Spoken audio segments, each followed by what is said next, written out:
Bien, vamos a seguir con los carbohidratos. Los carbohidratos son tipo de moléculas orgánicas. Hace rato checamos a los hidrocarburos. Los hidrocarburos son otro tipo de moléculas orgánicas. La diferencia entre los carbohidratos y los hidrocarburos y los carbohidratos es que los carbohidratos, pensemos de cómo se escucha como agua, hidrato, y es porque este va a tener hidrógeno y oxígeno en las mismas proporciones que el agua. Ya lo veremos. Entonces, carbohidratos tienen lo mismo fundamental de los hidrocarburos, que es carbono e hidrógeno, pero además van a tener oxígeno. Y aquí está en sus proporciones. Podemos ver que dice N, 2N, N. ¿Eso qué significa? Que si tuviéramos, solo sabemos, vamos a poner un ejemplo, solo sabemos que tenemos 6 carbonos. Entonces, sería carbono 6 y este número que va a tener el carbono va a ser el mismo que va a tener el oxígeno, entonces va a ser O6, y por parte del hidrógeno vamos a tener entonces 2N, significa que vamos a tomar el valor del oxígeno o del carbono, lo vamos a multiplicar por 2, y 6 por 2 es igual a 12, entonces van a ser 12 hidrógenos, 12 átomos de hidrógenos. Esto es como se propone, que es la fórmula, por así decirlo, fórmula de un carbohidrato. Y este da la casualidad que es la fórmula de la glucosa. Ahora, la glucosa es de hecho un monómero, es decir, estamos hablando de un monosacárido, que es lo que estamos viendo aquí. Recordamos que cuando decíamos monómeros, yo ponía el ejemplo de tener un racimo de uvas y es como si le quitaras una uva. Entonces esta uva que está así suelta vendría siendo un monómero de todo el racimo. Y lo mismo viene siendo aquí. Los monómeros de los carbohidratos son los monosacáridos y uno de estos es la glucosa. Ahora, algo que llama la atención es la forma en la que termina osa. Es justo lo que nos dice aquí. Cuando nosotros vemos el sufijo osa, estamos hablando entonces de una molécula de azúcar. Recordemos que cuando decimos azúcar no nos referimos nada más como azúcar de mesa. En realidad este es un tipo de azúcar, pero no es el único. Es para hablar de los carbohidratos. Y ahora vemos lo que dice aquí. El sufijo osa denota una molécula de azúcar, por ejemplo, hexosa.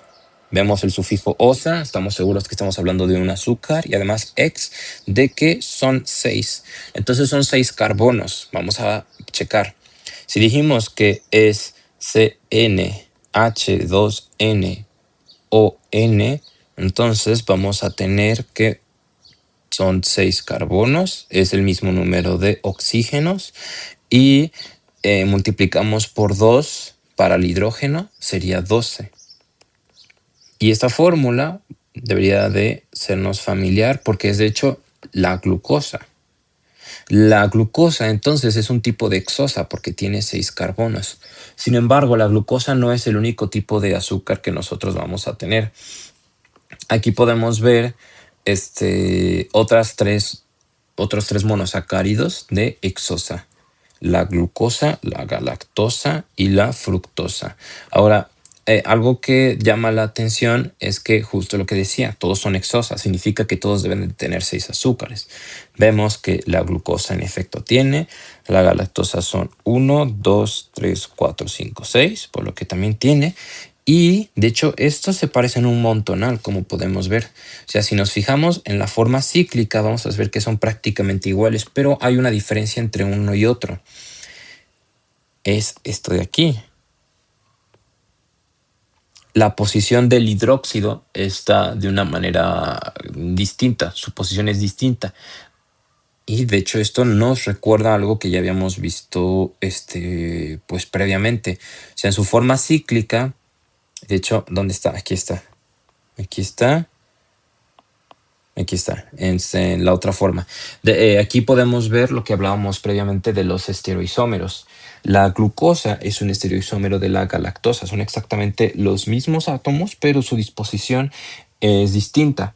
Ahora, ¿qué sucede cuando vemos del lado derecho y encontramos la fructosa? Si nos fijamos nada más en la forma cíclica, va a parecer a primera vista que no es una hexosa. Podríamos pensar que es una pentosa porque tiene, pues, como, o sea, parece así de primera vista como si solo hubieran 5 carbonos. Pero si nos fijamos bien, el otro carbono en realidad sí está. y está aquí. La fructosa entonces es también otro tipo de hexosa. Y en todos los casos se respeta lo que planteábamos previamente, que vamos a tener nuestros 6 carbonos, nuestros 12 hidrógenos y nuestros 6 oxígenos. Solamente la disposición de los mismos ha cambiado, por lo que estamos hablando entonces de estereoisómeros. Ahora, ¿qué pasaría si los juntáramos? ¿Qué pasaría si yo juntara una glucosa con una fructosa, una glucosa con la galactosa? Pues entonces nosotros estaríamos hablando de disacáridos. Hace rato dijimos monosacáridos, es decir, de uno, pero si decimos disacáridos, entonces estaríamos hablando de dos. Aquí esto está mal. Me lo cambió el autocorrector, es sacarosa. Y entonces, ¿qué es lo que nos está planteando aquí? Que cuando nosotros tomamos dos monosacáridos y los terminamos juntando por medio de enlaces que veremos posteriormente, estaríamos hablando entonces de un tipo de disacárido. Vamos a ver entonces cómo serían. La sacarosa es la glucosa más la fructosa. Esta viene siendo a lo que nosotros nos referimos como el azúcar que utilizas para pues, ponértelo, como condimentar algunos alimentos dulces, pues es justo, la sacarosa. Por ejemplo, los cubitos de azúcar y tal, es sacarosa. Vamos entonces a hacerlo aquí. Dijimos entonces que nuestro primero, que es la sacarosa, lo vuelvo a corregir, es glucosa más fructosa. Entonces vamos a hacerlo de azul para la sacarosa. Glucosa más fructosa, la sacarosa. Ahora, ¿qué pasaría si combináramos glucosa más galactosa? Tendríamos la lactosa, como el de la leche. Glucosa más fructosa es la lactosa. Aquí lo hice mal. Es este con este y este con este. Ok. Entonces, dijimos que estaríamos hablando de la galactosa. Y nada más nos falta uno. Este último es cuando nosotros hacemos un disacárido de pura glucosa. Y esa es la maltosa. La maltosa es glucosa más glucosa. Entonces sería así. Tendríamos maltosa. Si nos fijamos en los 3 casos, todos necesitan glucosa. La maltosa son dos moléculas de glucosa. La sacarosa es una molécula de glucosa más galactosa. Y la galactosa es una molécula de glucosa más fructosa. Y ahora ya sabemos qué pasa cuando juntamos dos monosacáridos. Tenemos un disacárido. ¿Qué pasa cuando juntamos muchos, muchos, muchos? Pues hablaríamos entonces de un polisacárido. Y tenemos, por ejemplo, el almidón, el glucógeno, la celulosa, la quitimina. La celulosa es particularmente interesante porque esa no la podemos digerir nosotros. Hay algunos animales a lo mejor que sí, como creo que las vacas y las termitas, si no me equivoco, pero nosotros no podemos digerirlos, está principalmente en vegetales. Ahora, cuando nosotros decimos que son polisacáridos, es que pueden ser a lo mejor, bueno, pues podemos hablar incluso de que son miles de moléculas. Y bien, un ejemplo que nosotros podemos encontrar en el humano es el glucógeno. Este es un ejemplo de glucógeno. Podemos ver que tenemos varias moléculas de glucosa que se unen entre sí. Son todas estas que estoy pintando. Todas estas bolitas son moléculas de glucosa. Pero vamos a hacer como que le hacemos zoom a estas que están aquí y es lo que estamos viendo de este lado. Podemos ver una glucosa, otra, bueno, entienden, todas estas. Estas van a ser entonces nuestras moléculas de glucosa, que van a ser tantas, que vamos a tener entonces el glucógeno. Y nos permite tener una molécula grande. La glucosa, entre varias funciones, nos va a servir como fuente de energía inmediata. Ese es uno de los roles principales de la misma. Entonces, digamos que necesitamos a lo mejor un poquito de energía y podemos utilizar unas moléculas de glucosa que tenemos resguardadas en un polisacárido de glucógeno. Vamos entonces a checar algo. ¿Cómo podemos juntar todos estos? ¿Qué sucede? Hablamos aquí entonces de síntesis por deshidratación, o también llamado condensación. ¿Ok? Y la reacción opuesta vendría siendo la hidrólisis. Ahora, algo aquí importante de notar es que cuando nosotros hablamos de la deshidratación, de nuevo, si pierdes agua es porque estás deshidratado. Entonces, lo mismo aquí. Van a perderse una molécula de agua, entonces vamos a tener nuestras dos moléculas de glucosa. Para que se junten vamos a tener que deshidratarlas, es decir, va a quedar una molécula de agua por ahí. Aquí habría entonces otra, aquí habría entonces otra, etcétera, etcétera. ¿Y qué pasa si queremos separarlas? ¿Qué pasa si necesito separar una glucosa de un polisacárido, en este caso de glucógeno? Pues haríamos lo opuesto, la hidrólisis. Vamos a romper nuestra molécula de agua y un hidrógeno se va a ir hacia un lado y un hidroxilo se va a ir hacia otro lado. Eso es lo que va a suceder. Y aquí estamos hablando entonces nosotros de hidrólisis. Rompemos una molécula de agua. Y cuando queremos cuando queremos formar un polisacárido, vamos a tener que usar deshidratación. Le quitamos agua. Ahora, estos dos procesos no son exclusivos de los carbohidratos. Vamos a ver que también se hallan para la síntesis en lípidos y también, bueno, nada más dando un par de ejemplos porque se puede utilizar para varias cosas, pero en lípidos y de aminoácidos a proteínas. Menciono estos dos en particular porque los vamos a ver posteriormente. Ahora vamos a ver lo que ya les planteaba. Tenemos entonces nuestra molécula de glucosa 1 y nuestra molécula de glucosa 2. Son exactamente los mismos. Recordemos que glucosa más glucosa nos da maltosa. Para poder hacerlo, a uno le vamos a quitar, es esto que está aquí en amarillo, a uno le vamos a quitar un hidrógeno y a otro le vamos a quitar un grupo hidróxido. Entonces hacemos deshidratación y al final vamos a tener nuestro disacárido, en este caso maltosa. Y como dijimos, deshidratación, le quitamos agua, por lo que va a haber una molécula de agua sobrante.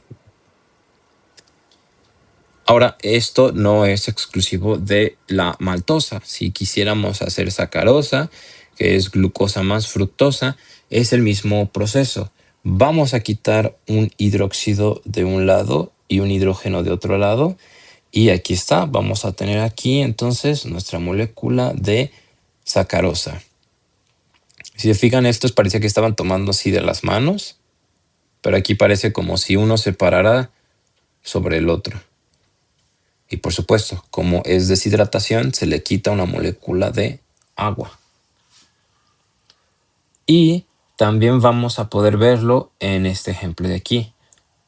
¿Qué pasa entonces si yo necesito romper mi cadena de almidón, ¿no? Y necesito obtener de allí a lo mejor unos cuantos monómeros, unos cuantos monosacáridos de glucosa.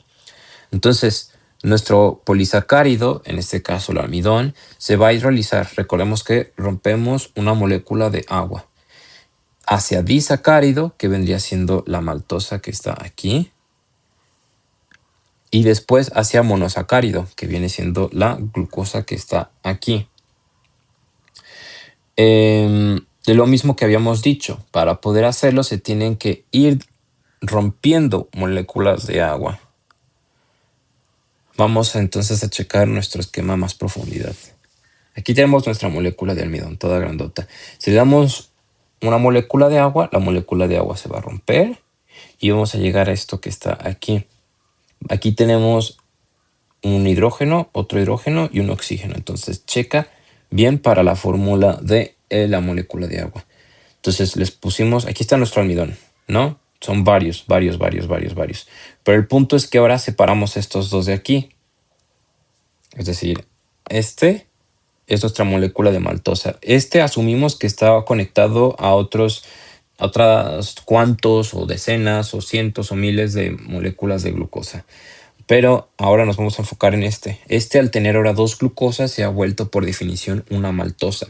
Ahora esta misma maltosa vamos a verla aquí abajo. Esta de aquí, de arriba, es la misma de esta de aquí abajo. Y si le añadimos una molécula de agua, es decir, hacemos un proceso de hidrólisis, vamos a tener ahora dos moléculas de glucosa. Perfecto. Bien, ahora vamos a seguir con los lípidos. Los lípidos son también otro tipo de molécula orgánica. La diferencia de esta frente a los carbohidratos es que mientras que los carbohidratos tienen una fórmula establecida, es decir, CN, H2N o N, vamos a fijarnos en los lípidos mayormente por la forma en la que interactúan.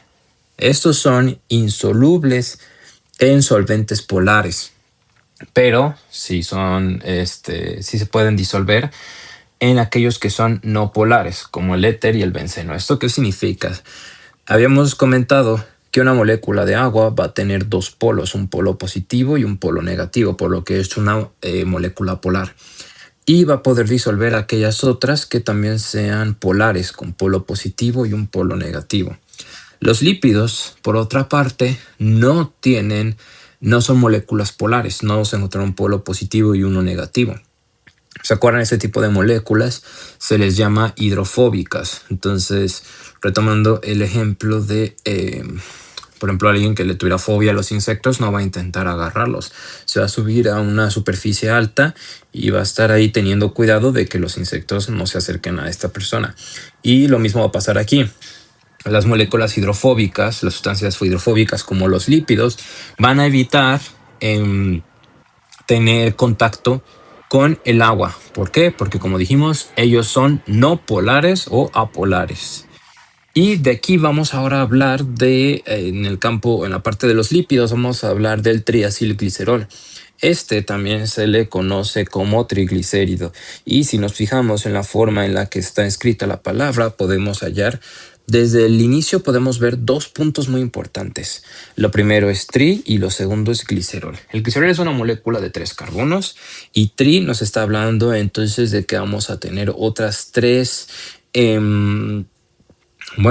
sustancias unidas a esta molécula de glicerol. En este caso, van a ser de los ácidos grasos. ¿Y exactamente qué es un ácido graso? Un ácido graso es una molécula de hidrocarburos. Recordemos que una molécula de hidrocarburos es aquella que tiene hidrógeno y carbono. El oxígeno no... el oxígeno, recuerden que ese es cuando hablamos de carbohidratos. Si tuviera oxígeno en una proporción definida, que decíamos CN, H2N o N, sería un carbohidrato. Pero bueno, mínimo tienen estos los hidrocarburos. Sí o sí van a tener estos. Y van a tener un grupo carboxilo. Si hacemos memoria respecto a los grupos funcionales, el carboxilo era el carbono, oxígeno, oxígeno, hidrógeno. Ahora, otra cosa que debemos de recordar es que habíamos dicho que un carbono, dijimos que tenemos una cadena de carbonos, de hidrocarburos. Entonces va a estar el carbono con su hidrógeno, con otro hidrógeno, con otro hidrógeno, con un metano, y bueno, así vamos a estar siguiendo, ¿no? Entonces, me refiero aquí con el metano, y bueno, aquí vendríamos teniendo otra cadena de carbonos. Entonces, aquí estamos hablando nosotros de un hidrocarburo. Ahora, aquí todos estos tienen enlaces sencillos. Están saturados de enlaces sencillos. Pero, ¿qué pasaría si de pronto tuviéramos otra vez algo similar? Pero aquí hubiera un enlace doble. Bueno, así, no sería así, sería más bien así. Y aquí hubiera un enlace doble. ¿Qué estaría pasando aquí entonces? Nosotros aquí entonces tendríamos... ok. Nosotros, por ejemplo, aquí estaríamos viendo un enlace doble. ¿Y eso de qué nos hablaría? Nos hablaría de un compuesto insaturado. Decíamos que este de acá estaba saturado de enlaces sencillos, pero en este caso no es así. Aquí hay un enlace doble, entonces está insaturado. Eso es lo que vamos a referirnos. Saturado es cuando tiene puros enlaces sencillos, y cuando es insaturado va a tener uno o más enlaces dobles. Y aquí lo podemos ver. Aquí tenemos dos moléculas de ácidos grasos. Primero vamos por partes. Dijimos que tienen una cadena de hidrocarburos, que es lo que estamos viendo aquí, carbonos con hidrógenos unidos. Y tenemos nuestro grupo carboxilo COOH. Lo mismo podemos ver aquí. Cadena de hidrocarburos con nuestro grupo carboxilo COOH. Este es el ácido palmítico y el ácido linolénico. Lo interesante aquí es que se dice que es un ácido graso saturado y podemos ver que está saturado de enlaces sencillos, ¿vale? Y por otra parte, aquí tiene un enlace doble, aquí tiene otro enlace doble, aquí tiene otro enlace doble. ¿Qué quiere decir eso? Que es insaturado. Ahora, ya conocemos cómo son propiamente los ácidos grasos. Aquí tenemos entonces, vamos a poner esto. Si se acuerdan, cuando hablamos de los estereoisómeros, decíamos que pueden haber cis y trans. Y cis teníamos los grupos funcionales que estaban del mismo lado, y en el trans teníamos que estaban en lados distintos. Además de eso, aquí podemos ver que esta vendría siendo una cadena insaturada porque tenemos un enlace doble. Podemos también ver que está la cadena de carbonos. Tenemos que asumir que están conectados a hidrógenos. Pero un hidrógeno aquí va a estar de este lado haciendo lo que sea cis, y aquí un hidrógeno va a estar al otro lado y aquí otro haciéndolo trans, por lo que cubre todos los criterios para considerarlo. Y por cierto, nuestro oxígeno y el hidrógeno teniendo entonces un grupo carboxilo. Entonces esto cumple con los criterios de ser un ácido graso. Y aquí lo vemos, el cis y el trans. Este es el oleico y el laídico. Yo había comentado de ejemplo que puedan ser iguales. Pues lo vimos con los carbohidratos. La glucosa es un tipo de monosacárido, pero también teníamos la galactosa y la fructosa, que son otros. Y si bien todos tenían los mismos átomos, la forma en la que estos estaban dispuestos los hacían distintos. Lo mismo podemos estar viendo aquí. Y al momento en el que son distintos, van a tener funciones distintas. Ahora, por parte del ácido oleico, es un ácido graso natural con doble enlace, lo que estamos viendo.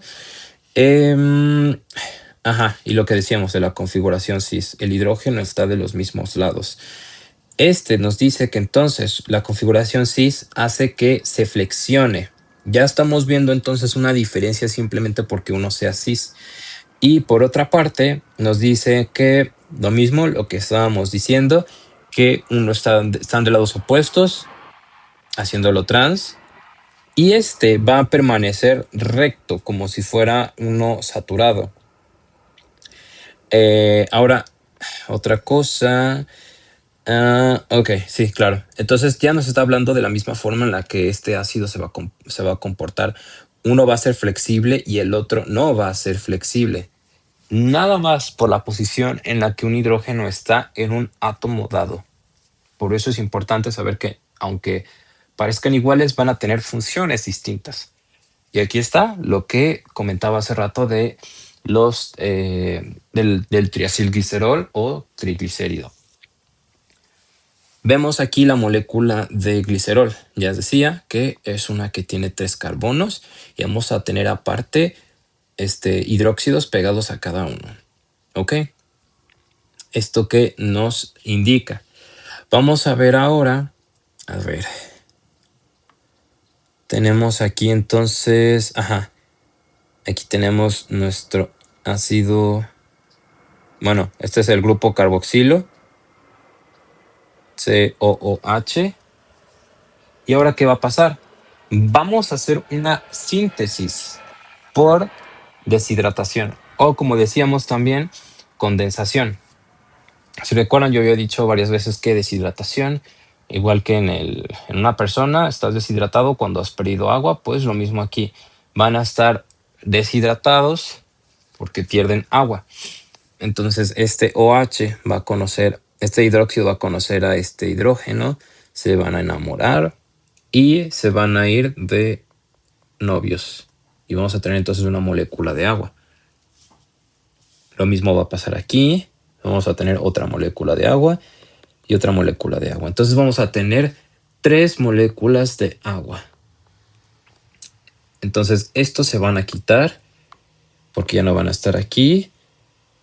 Y significa que este oxígeno ahora se va a pegar al carbono que está aquí. Y es justo lo que podemos ver de este lado. Se ha pegado el oxígeno que estaba aquí. Algo importante a destacar es que chequemos, vamos a hacer un pequeñito repaso. Vemos aquí lo que comentábamos, tenemos nuestra cadena de hidrocarburos, porque decíamos que son carbonos junto con hidrógenos. Y tenemos, por supuesto, también nuestro grupo carboxilo. Aquí nos dice ácido carboxílico, considerando otro carbono con sus 2 hidrógenos, pero pues al final del día nos estamos refiriendo a lo mismo. Tenemos nuestra cadena de hidrocarburos con el grupo carboxilo. Entonces sí, todos estos checan como ácido graso. Entonces tenemos 3 ácidos grasos que son una molécula de glicerol y hablamos entonces de un triglicérido o triacilglicerol. Y aquí vemos lo que yo decía, 3 moléculas de agua. Cuando nosotros vemos R, usualmente se refiere a R de residuo, pero también se puede pensar en R como el resto de la cadena. Entonces sabemos que esto es como decir etcétera, por poner un ejemplo. Y aquí está, tenemos entonces nuestro triglicérido. Ahora, algo importante es que dice que esto es un enlace éster. Enlace éster significa que hemos juntado estos dos por el mecanismo que platicábamos aquí hace rato. Se hace una condensación entre el hidróxido del glicerol, los 3 hidróxidos del glicerol y cada uno de los hidrógenos de los carboxilos de los ácidos grasos. Bien, ahora que ya checamos todo el proceso de cómo es que podemos obtener triglicéridos, vamos a ver las funciones de los mismos. Los triglicéridos suelen depositarse dentro del tejido adiposo, en unas células. ¿Y qué va a pasar? Dijimos que los carbohidratos podían darnos energía inmediata, pero si queremos tener nuestra reserva de energía, pues vamos a recurrir justo a estas células, a los adipocitos. Van a tener su propia fuente de triglicéridos y en caso de necesitarse, pues los van a descomponer. ¿De qué forma los van a descomponer? Pues vamos a hacer un proceso inverso.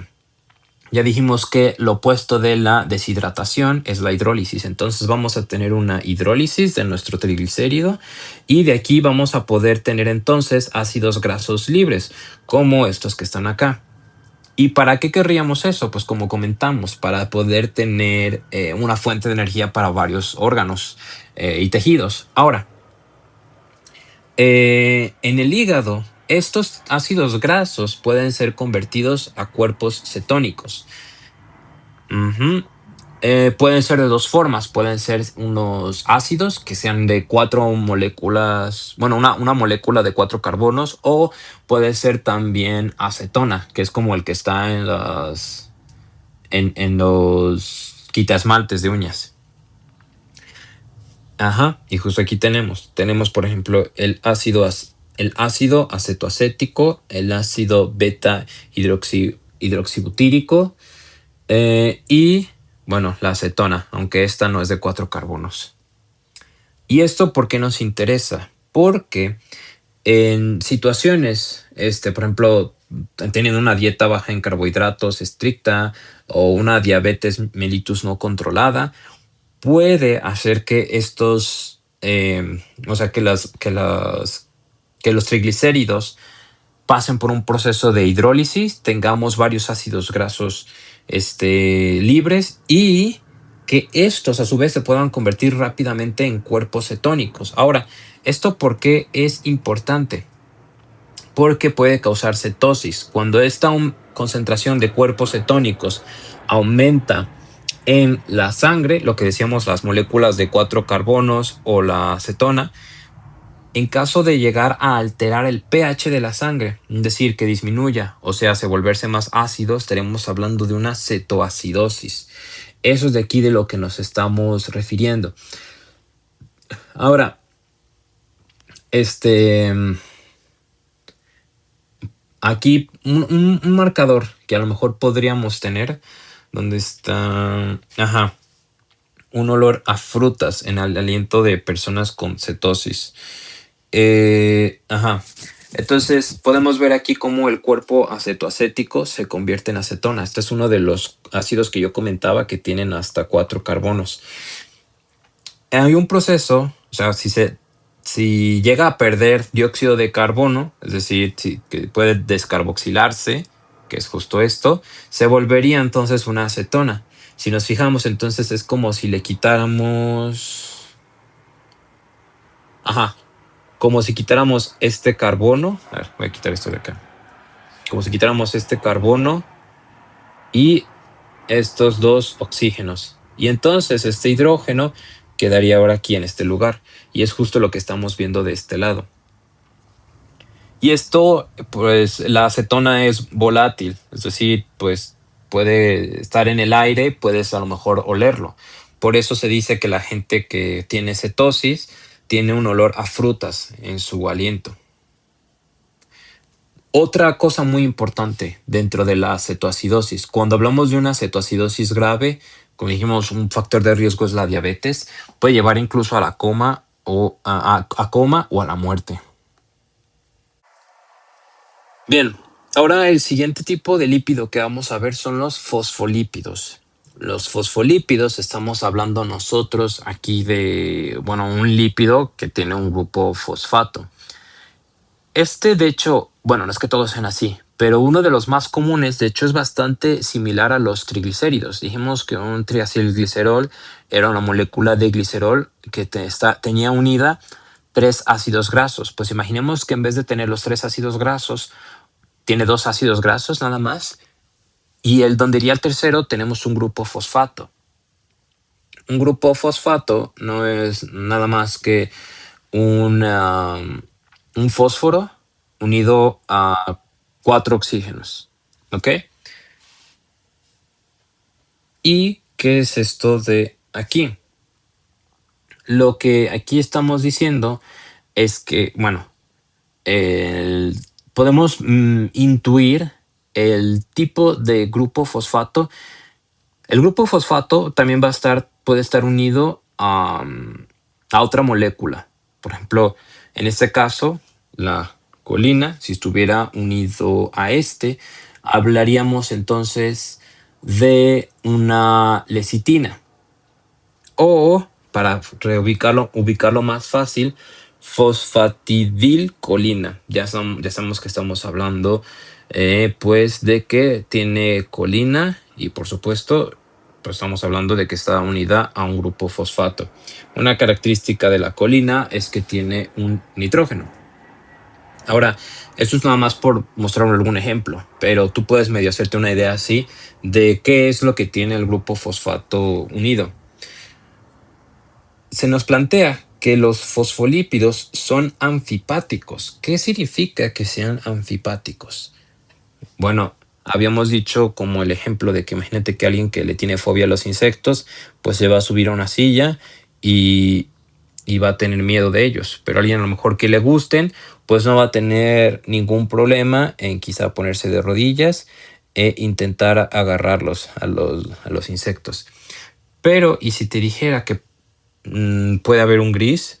¿Qué tal si hubiera una persona que le gustaran los insectos, pero no todos los insectos? Entonces, a lo mejor le gustan, pues, qué sé yo, los escarabajos, pero las cucarachas no. Entonces, le gustaría, pero no le gustaría. Y es algo similar aquí.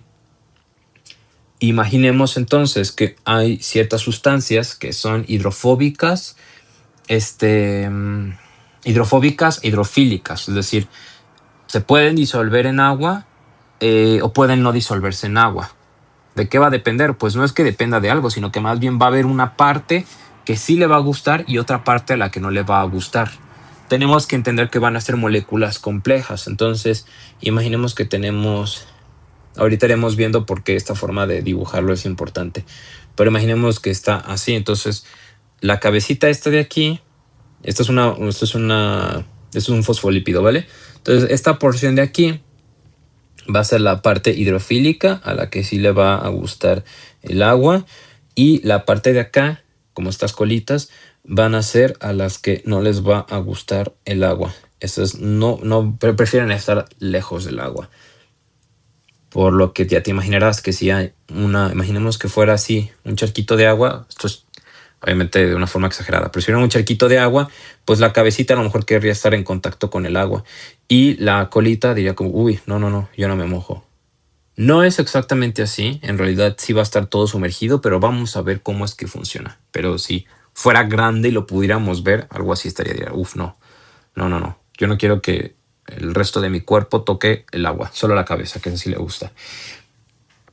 ¿Y esto por qué es importante? Porque son el principal componente de la membrana celular.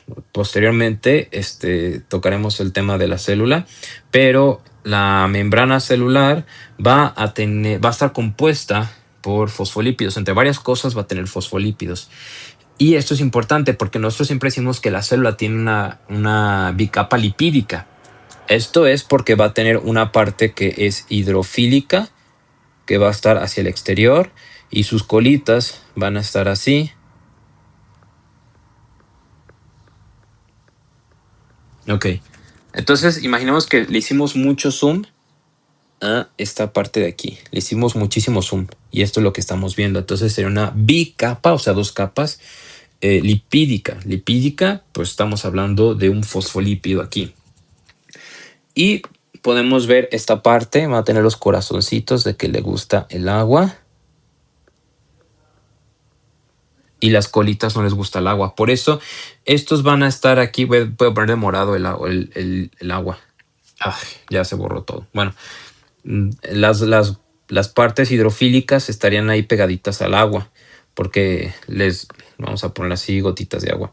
Porque les encantaría. Y las partes que son hidrofóbicas se harían como una casita entre ellas mismas para no tener que estar tocando el agua. Entonces, eso es lo que sí harían, porque obviamente pues tenemos agua adentro y fuera de la célula. Y eso es más o menos lo que sucede, por eso es importante que se entienda. Y además forman, esto está mal, otra vez me corrige la presentación y me lo hace mal, es micela, y forman micelas. Más adelante veremos exactamente qué es una micela, pero aparte de estos principios que acabamos de revisar. Ahora, ¿por qué esto es importante? Pues los fosfolípidos pueden alterar la interacción de moléculas de agua y disminuir la tensión superficial del agua. Habíamos visto previamente, cuando hablábamos del agua, que la razón en la que tú puedes dejar, imaginemos que es una superficie de agua, que tú puedes dejar una gotita, una hoja como de un árbol que quede flotando, es gracias a la tensión superficial. Se agarran muy fuerte entre las moléculas de agua y crean esto. O que si caes de panza, por eso duele tanto. Pero pues claramente puede ser un arma de doble filo. Esto de poder disminuir la tensión superficial del agua se llama, bueno, es una propiedad que hace que los fosfolípidos sean surfactantes. Y si no fuera gracias a esto, los pulmones podrían colapsar por la misma tensión superficial. Recordemos que el cuerpo está lleno de agua. Esto es el esquema que yo estaba representando de forma previa. Así es como se suele explicar, se suele señalar de forma sencilla. Vamos a quitar esto. Veamos la imagen de abajito, que es la cabecita como con dos colitas. Esta es la forma sencilla de representar un fosfolípido. Entonces vemos la porción polar, la cabeza a la que sí le gusta el agua, y las patitas que son la porción hidrofóbica. Esto es lo que significa. Y ya pues si queremos verlo de una forma un poquito más realista, tendríamos este esquema de aquí arriba. Este es como el simplista y el de aquí arriba es como el que es más realista. Aquí podemos ver, vamos por partes. Vamos a ver primero esto de aquí. Dijimos que un glicerol es una molécula de 3 carbonos. Aquí tenemos entonces nuestro glicerol. Aquí podemos, cuando veamos esto así, estamos hablando entonces de una cadena de hidrocarburos. Entonces aquí podemos ver nuestro hidrocarburo. Ha realizado bueno, sí, ha hecho una síntesis por deshidratación hacia nuestra molécula de glicerol. Entonces aquí tenemos un ácido graso, otro ácido graso, y aquí en vez de haber un tercer ácido graso, tenemos un grupo fosfato, que es lo que planteábamos. Recordemos lo que cuando dijimos acerca de los lípidos que son apolares. Entonces esta parte obviamente va a ser apolar, va a ser hidrofóbica, pero el grupo fosfato es distinto. Entonces son enemigos, bueno, no son enemigos, más bien tienen intereses distintos y terminan llegando a un acuerdo. Esta región sí va a querer disolverse en agua, pero esta no. Van a ser equipo, pero cuando se enfrenten al agua va a decir, yo no voy a tocar el agua porque a mí me cae mal. Eso es prácticamente lo que va a pasar. Y aquí el ejemplo que dábamos, con la fosfatidilcolina, pues aquí tenemos la colina y este también va a ser polar. Entonces por eso mismo tenemos nuestra región polar y nuestra región no polar. Lo mismo aquí. Por eso se dice que es una cabeza polar. Y como las dos colitas, estas dos colitas vendrían representando las cadenas de hidrocarburo de los ácidos grasos que son apolares. Y sí, justo lo que aquí decíamos. Sí, todo esto es justo lo que aquí planteábamos. Ok, perfecto. Y aquí está la micela. Esta es formación de una estructura micela por fosfolípidos como la lecitina, la que vamos a ver aquí, la fosfatidilcolina, y como la capa externa hidrofílica de la micela mira hacia el ambiente acuoso. Entonces, tenemos aquí nuestra región polar. Este va a ser polar porque significa que es hidrofílico. Y claramente el agua es polar. Bueno, y así van a ser todos. Y pues aquí recordamos que todos estos en realidad sí les gusta el agua. Entonces, como les gusta el agua, van a estar pegados o van a estar rodeando, van a estar cerca de las moléculas de agua. Pero a todos los que están aquí no les gustan las moléculas de agua. Entonces, precisamente se mantienen juntitos, lo más alejado posibles de las moléculas de agua. De nuevo, pensemos en alguien, está alguien lleno de insectos, ¿qué es lo que va a querer hacer? Si le tiene fobia, va a irse al centro para no tener que tocar o para estar lo más lejos posible de los insectos que le rodean en la periferia. Y es justo lo que estamos viendo aquí también en este punto. La parte hidrofílica está aquí en el exterior, queriendo estar en contacto con las moléculas de agua, y la parte hidrofóbica se va a terminar juntando para estar lejos de ellas. Vale. Estamos ya cerca de acabar con lo de los lípidos. Nada más nos falta este y otro. ¿Qué sucede con los esteroides? Los esteroides, a pesar de que sean muy distintos de los que hemos visto hasta ahorita, como los triglicéridos o los fosfolípidos, también son moléculas lípidas. Recordemos sus propiedades principales, que son apolares y por definición, pues, insolubles en agua. Algo que va a caracterizar entonces a los esteroides es su estructura. Todos van a tener lo mismo. 3 anillos de 6 carbonos unidos a un anillo de 5 carbonos.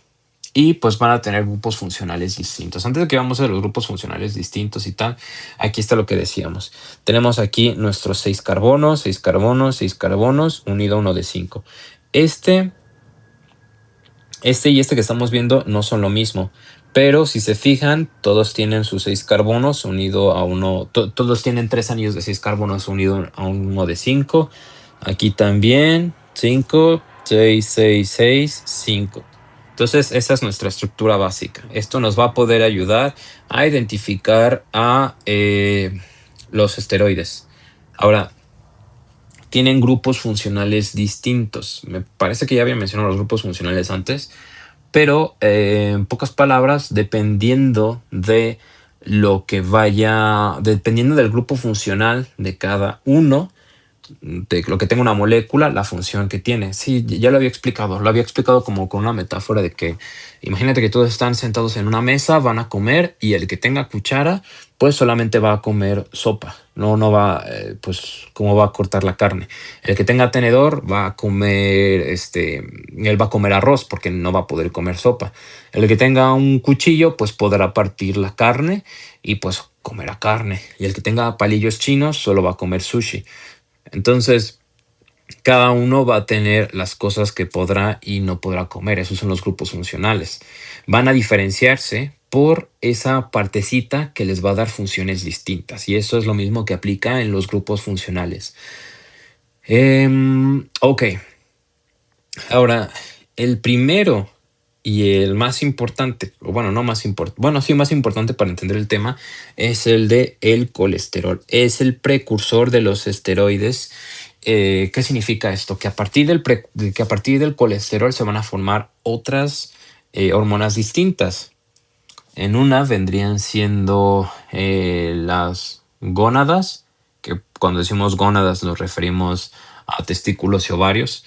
Y entonces a partir de las gónadas vamos a tener esteroides sexuales. Sería el estradiol y la progesterona en los ovarios y la testosterona en los testículos.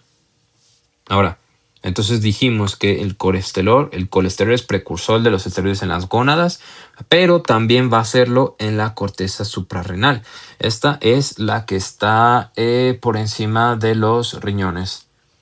Y esto nos va a dar pie a los corticosteroides. ¿Qué son los corticosteroides?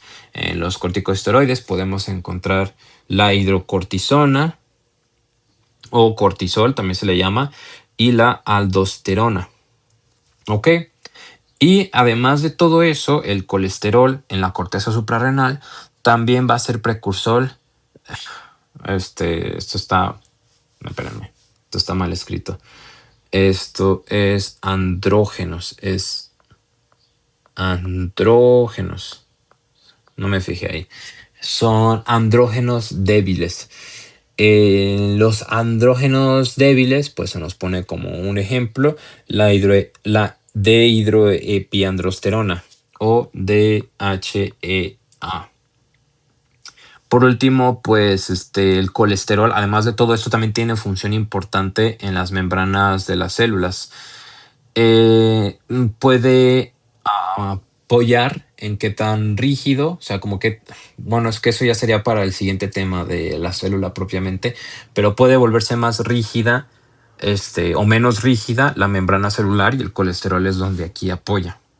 Y ahora sí, vemos aquí nuestro colesterol. Entonces, a partir del colesterol se va a dar recordemos que este es en corteza suprarrenal y también a partir de este se va a dar testosterona y estradiol.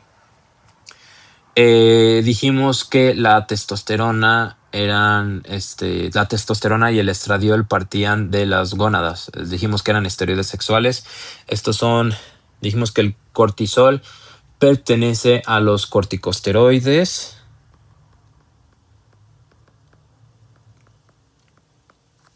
Y la testosterona y estradiol pertenecen a los esteroides sexuales. Testosteronas en testículos y estradioles en ovarios. Entonces, de aquí vienen los demás. De este mero vienen los demás. Entonces dijimos corteza suprarrenal y gónadas. Em, ok, vale. Ah, sí, y vamos a empezar. Ajá, vamos a empezar a cerrar propiamente el tema de lípidos. Vamos ahora, voy a checarlo súper rápido. Sí, vamos a checar el último tema.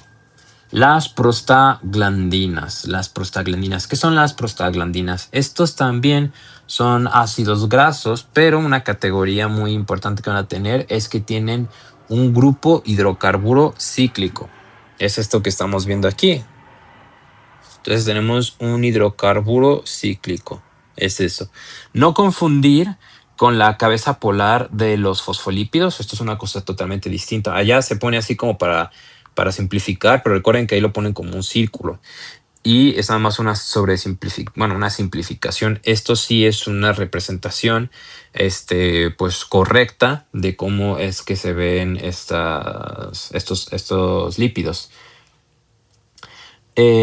¿Por qué se llaman prostaglandinas? Porque se creía, o sea, en un inicio se habían descubierto en el semen como secreción de la próstata, entonces de ahí venía su nombre, pero pues en realidad están en casi todos los órganos y van a tener distintas funciones reguladoras, que son las que vamos a discutir. Entre sus funciones reguladoras tenemos en el diámetro de los vasos sanguíneos, en la ovulación, en la contracción uterina durante el parto de trabajo, reacciones de inflamación y coagulación de la sangre. Entonces recordemos que lo importante de ellos es que tienen funciones reguladoras y lo que dijimos que tienen un grupo hidrocarburo cíclico, como si fuera un anillo. Perfecto. Con esto cerramos el tema de lípidos y continuamos con proteínas.